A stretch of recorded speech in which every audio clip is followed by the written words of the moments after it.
নমস্কার। ভালোবেসে ভালোবাসার আরেকটি ব্লগে সবাইকে অনেক স্বাগত জানাই। আমি আগেই বলেছিলাম যে আমরা হোলির জন্য অনেক কিছু শপিং করেছিলাম। সেই শপিং, এই যে আবির নিয়েছিলাম, কালারিং চুলগুলো আর এই বেলুনগুলো নিয়েছিলাম। দেখুন আমার ছোট ছেলে বলছে এটা কিভাবে ইউজ করতে হয়।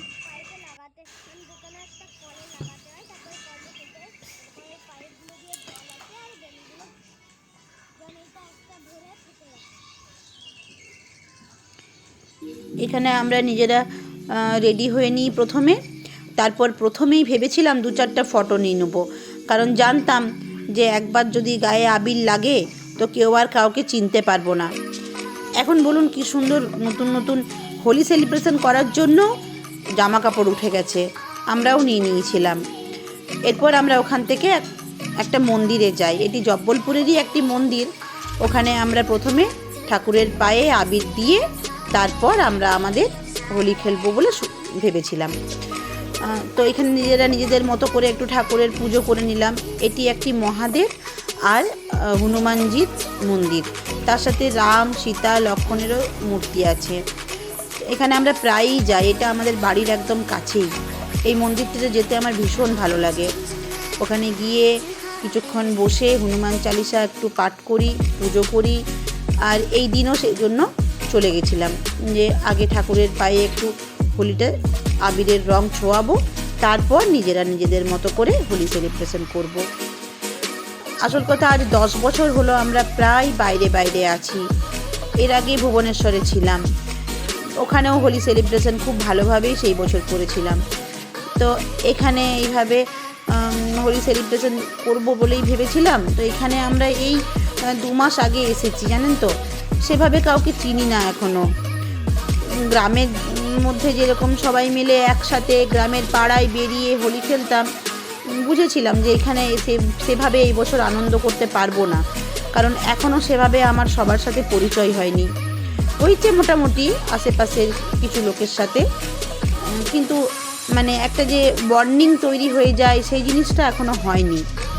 সেই জন্য আমরা ঠিক করি আমাদের বাড়ি থেকে মাত্র 9 কিলোমিটার দূরে ফান ইন গো আছে, এবং ওখানে অনলাইনে টিকিট পাওয়া যাচ্ছিল, বুক করতে হচ্ছিল। আমরা অনলাইনে বুক করে নিয়েছিলাম, তারপর আমরা ওখানে যাব বলে ঠিক করি। এই রাস্তাটি দিয়ে যখন যাচ্ছিলাম বেশ লাল লাল পলাশ ফুল দেখতে পেয়েছিলাম। ঠিক মনে হচ্ছিল যেন আমি আমার গ্রামেই আছি। আমাদের ওই দিকটা পুরুলিয়াতে বেশ পলাশ ফুলের জন্য ভালোই এখন ওখানটা বিখ্যাত, বেশ ভালোও লাগে ওখানকার পলাশ ফুলগুলো দেখতে। তারপর আমরা পৌঁছে যাই। এখানে এইভাবে টিকিটগুলো কালেক্ট করতে হয়। এটাকে টিকিটও বলতে পারেন, ব্যান্ডও বলতে পারেন। তো আমরা 5 জন ছিলাম। আমাদের ব্যান্ড 5টাই আমাদের দিয়েছিল, কিন্তু আমার ছোট ছেলেটির লাগেনি, ওর ব্যান্ডটা ফ্রি ছিল। ও এখনও একটু ছোট, তো সেই জন্য ওরটা ফ্রি ছিল। তারপর ওনাদেরই ওখানে লোকজন ছিলেন গেটে, ওনারাই এইভাবে আমাদেরকে ব্যান্ডগুলো এক একজনের হাতে বেঁধে দিচ্ছিলেন। আমরা এক এক করে সবাই ব্যান্ডগুলো বেঁধে নিলাম। এই যে এইভাবে আমিও আমার হাতে ব্যান্ডটিকে বেঁধে নিলাম। তারপর আমরা ভিতরে ঢুকলাম। তারপর বুঝতে পারলাম এটা ব্যান্ড হলেও এটা এন্ট্রি পাস, এটা হাতে থাকতে হবে। জায়গাটা বেশ বড়, বেশ ভালো লাগছিল। ভেবেছিলাম আমরা লেট করে ফেলেছি, আমরা প্রায় 10:30 হয়ে গেছিলো ঘর থেকে বেরোতে। বাচ্চারাও ভীষণ অস্থির হয়ে যাচ্ছিল। তারপর ওখানে পৌঁছে দেখলাম না, এখনও কিছু শুরু হয়নি। তাই সবাই নিজের মতো করে আবার দাঁড়িয়ে পড়লাম কিছু ফটো তুলতে। আর এই যে সাইডে আবিরগুলো তখন সাজাচ্ছিল ওনাদেরই লোকজন। তারপরে এই জায়গাটি রেন ডান্সের জন্য করা ছিল। আর সাইডে ছিল ডিজে, আর আরেকটা সাইডে ছিল কিছু স্টল, মানে ওই কিছু খাবার আর কি, যেখানে আইসক্রিম, মটকা কুলফি, কোল্ড কফি এগুলো পাওয়া যাচ্ছিল। আর সাইডে ছিল 2-4টা গেম, ওই টিকটক টো ছিল একটা ছিল গ্লাস রাখা ছিল, তার মধ্যে দূর থেকে দাঁড়িয়ে বলগুলো ছুঁড়ে ওই গ্লাসগুলোর মধ্যে ভরতে হবে। আর হিল ক্লাইম্বিং ছিল, মানে হিল ক্লাইম্বিং বলতে ওই রোপ করা ছিল, ওই রোপের মধ্যে দিয়ে পা দিয়ে উঠতে হবে উপরে। তো বাচ্চাদের মোটামুটি সবগুলো বেশ ভালোই লাগছিল, বেশ এনজয়ই করছিল ওরা। আর সত্যি কথা, মা বাবা হিসাবে বাচ্চারা যেখানে আনন্দ পাবে সেখানেই আমাদেরও এখন ভালো লাগে। এখানে আমরা মোটামুটি সবই ট্রাই করেছিলাম। এটা আসলে দু ধরনের টিকিট ছিল, একটা ছিল হোলি সেলিব্রেশন প্লাস লাঞ্চ, আরেকটি ছিল এই যে ঘোড়া, তারপরে উট, এগুলো ছিল, এগুলো রাইড করতে পারা যাবে। আর উপরে একটা এদিকে থেকে একটা দড়ি আর একটু দূর পর্যন্ত বাঁধা ছিল, যে সরু দড়ির মধ্যে দিয়ে সাইকেল চালিয়ে যেতে পারে, মানে সাইকেল রাইড ছিল। আরেকটা ঠিক তার নিচেই ছিল দড়ি বাঁধা ছিল, যেখান দিয়ে দড়ির উপর দিয়ে চলে চলে চলে চলে যেতে হবে। তো সেগুলো আমরা নিইনি ওই দিন।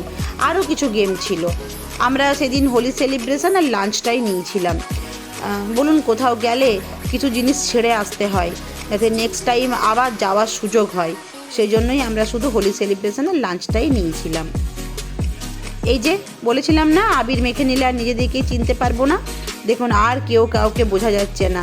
কিভাবে ঘর থেকে বেরিয়েছিলাম আর এখানে এসে কিভাবে আবির মেখে ভূত হলাম। বেশ ভালোই লাগছিল।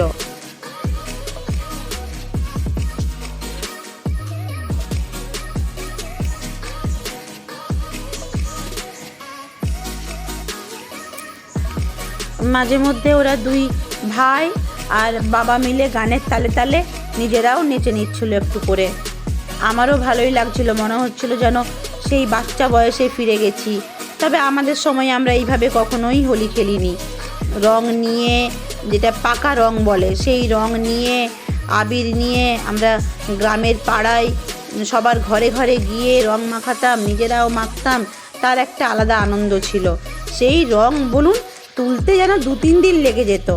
আর দেখছেন এই পাশে দাদা নিজেরা ওই বাচ্চাগুলির সঙ্গে কিভাবে কি সুন্দর ডান্স করছে। আমি ওনাকে একটু আমার ক্যামেরা বন্দি করে নিই। এটা একটা পিচকারি, যেটার মধ্যে ডাস্ট আবিরটা ভরে ওইভাবে আবিরটাকে পাম্প করলে আবিরটা বেরিয়ে আসে। কিন্তু আমি ঠিক মতো পারছিলাম না, ওটা ওই বাচ্চাদেরই কাজ, আমরা বড়রা আর ওগুলো পারি?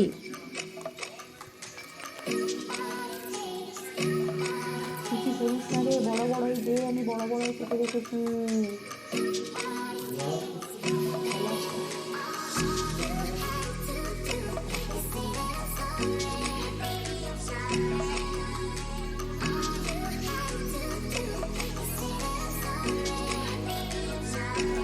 এই যে বলছিলাম না, হিল ক্লাইম্বিং ছিল, এইভাবে দড়ি বাঁধা ছিল, যেটার মধ্যে ফাঁকা ফাঁকা ছিল, তার মধ্যে আস্তে আস্তে উপরে উঠতে হচ্ছিল আর নিচে নামতে হচ্ছিল। এইভাবেই বাচ্চাগুলো হিল ক্লাইম্বিং করছিল। আর ওই যে সাইকেলের কথাও বলেছিলাম, ওই উপরে সাইকেল ওইভাবে চালানো যায়। সবে মিলে জায়গাটি বেশ ভালোই ছিল। তবে হ্যাঁ, আরেকবার এই রাইডগুলো করার ইচ্ছে রইল, আরেকবার যাব বলেই ভেবে রেখেছি। দেখা যাক কখন হয়।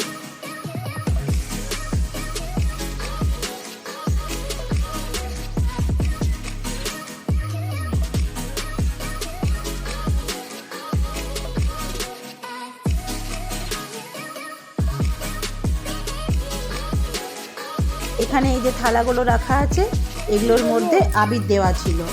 এখানে প্রায় 4-5 বার আবির ওনারা এসে বলে দিয়েছিলেন, আর 4-5 বারই শেষ হয়ে গেছে। তখন অনেক লোকজন হয়ে গেছিল, সবাই আবির নিয়ে মাতামাতি করছিল, শেষ তো হবেই বলুন। এখানে আবার আরেকটি ঘটনা ঘটে। হঠাৎ করে দেখি আমার বর্মশায়ের হাতে আংটিটি নেই। ও একটা পার্ল আংটি পরেছিল। আমি হঠাৎ করে জিজ্ঞেস করলাম, আংটিটা কই? ও তো বললো জানি না। তারপর তো খুব টেনশন হয়ে যায়, সব জায়গায় আমরা খুঁজে বেড়াই, প্রায় আধ ঘন্টা কেটে যায়। হঠাৎ করে ওর মনে পড়ে ড্রামের ভেতর থেকে জল দিয়ে বাচ্চাদেরকে পিচকারিগুলো ভরে দিচ্ছিল। ওখানটায় খুঁজতে যাই, দেখি হ্যাঁ ঠিকই বলেছে, ড্রামের সাইডে যথারীতি আংটিটা পড়ে আছে। আমি হঠাৎ করে দেখতে পাই, তারপর খুব আনন্দ পাই। ওই আংটিটা ওর কাছে খুব প্রিসিয়াস জিনিস ছিল।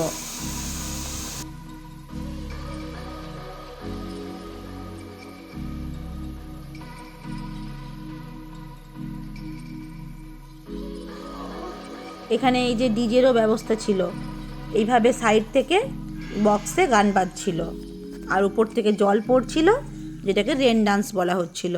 সবাই মিলে এখানে দেখুন, সবাই প্রায় মেতে উঠেছে, বেশ ভালো লাগছিল। পুরো দিনটা বেশ মজাই কেটেছিল।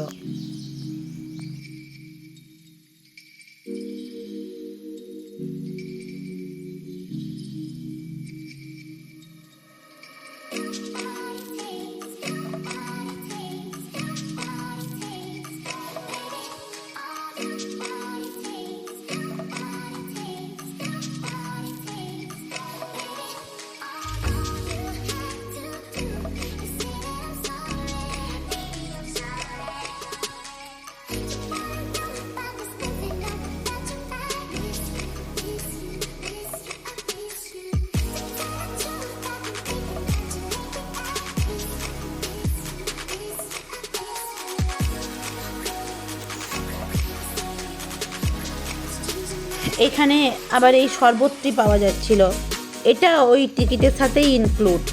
এটা ওখানে ওনারা এমনিই সবাইকে সার্ভ করছিলেন, আমরাও নিয়ে নিয়েছিলাম। হঠাৎ করে সাইড থেকে আমার বরমশাই এসে বলে এই শরবতের মধ্যে ভাং মেশানো আছে।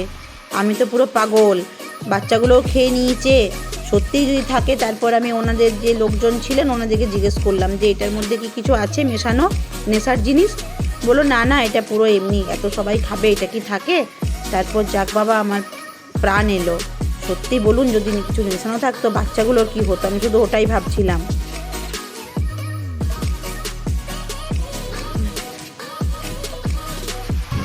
বেশ অনেকক্ষণ ধরেই এটা চলছিল, ডান্স, তারপরে এই আবির নিয়ে মাখামাখি। তারপরে আমাদের অনেকটা লেটও হয়ে গেছিলো, প্রায় 2টো বাজছিল তখন। অনেক সকাল থেকে প্রায় 11টার থেকে ভিজছি এই জলের মধ্যে, বাচ্চাগুলোও ভিজছে, ভয়ও লাগছিল ঠান্ডা না লেগে যায়। তারপর ভাবলাম না, এবার বন্ধ করতে হবে। এখান থেকে এইভাবেই আমরা আবির নিয়ে খেলে তারপর ওখান থেকে বেরিয়ে আসি।